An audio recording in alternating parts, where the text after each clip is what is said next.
Yeah, so I was raised in a sort of somewhat religious household and had a Catholic school education. And religion gives you a pretty clear answer, or I think it for a lot of people gives a pretty clear answer to this notion of truth. And that notion relies on, in the case of Catholicism, an idea of God and of religious truth and spiritual truth, and that the world kind of hangs together, kind of coheres. Actually, the motto, the Greek motto of the university, which is our shared alma mater, McMaster, is "All things cohere in Christ." And Really in excited. Catholicism, yeah, that is the motto of McMaster University, or in Christ, all things cohere.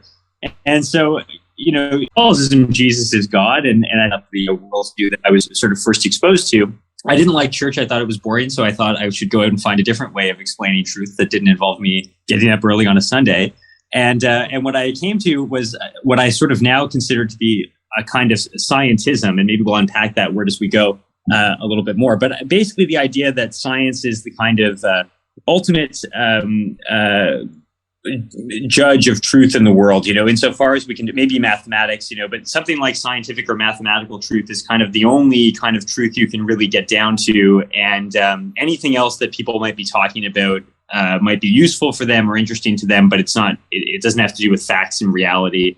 And I think that an important aspect of what I'm going to call scientism is not just the idea that science is the arbiter of truth, but that's a good thing. And we should really be embracing that. And we should, you'll hear people say that we should follow the scientific facts and scientific expertise. And that's really how we should govern our society and our lives. And, facts about the world should be at the core of that. And in particular, facts about the world as determined by the Western European scientific method.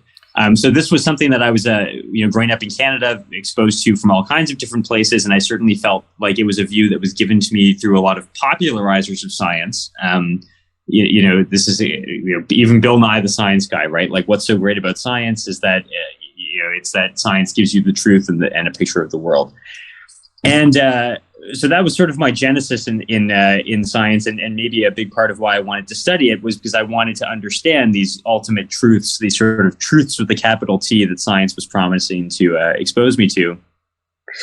And then when I got to my undergrad, I had a lot of friends who were physicists. They were studying. Yeah. Let's. I feel like there's like a lot to unpack from what you just said. So let's first unpack the big T truths, right? So when you're growing up as a Christian, or I'm assuming in other cultural contexts, you're presented with a way to understand sort of objective reality in a way that objective reality is obviously out there. There is some type of like coherent set of rules that are governing reality, and in particular, I think you sort of come to understand that these types of laws, like as a human being, those are accessible to you. Those are understandable to you specifically, right?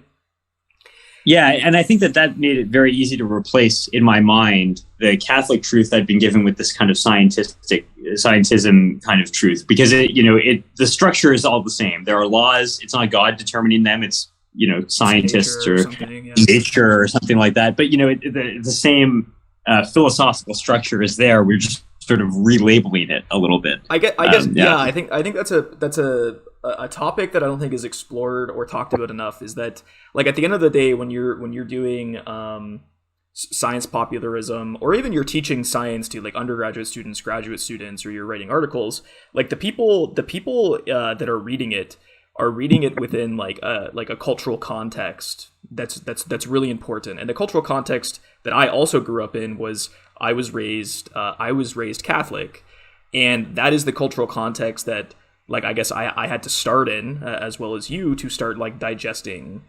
science. So science, you replace this objective truth given to you by your upbringing, your cultural context, with this truth-seeking sort of algorithm that is science. I think another important thing that we have to maybe bring in here, another important part of the cultural context that you and I share, and that I think a lot of folks watching this share, is this idea of progress, right? As a child, you're sort of taught things used to be awful. So like 1,000 years ago, people lived very difficult, challenging lives, and they didn't have iPads, and they didn't have Uber, and they didn't have the internet. And science gave us all these things. So, in much the way that the Christian worldview maybe conceptualizes the good in life as coming from God and the rightful following of God, scientism kind of conceptualizes the good in life. First of all, it defines the good as anything science happens to have made for us.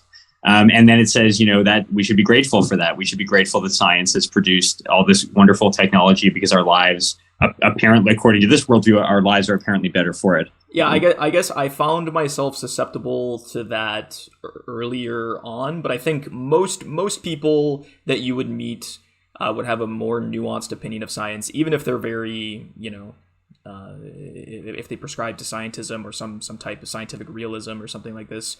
Most people would agree that science has given us some awful things.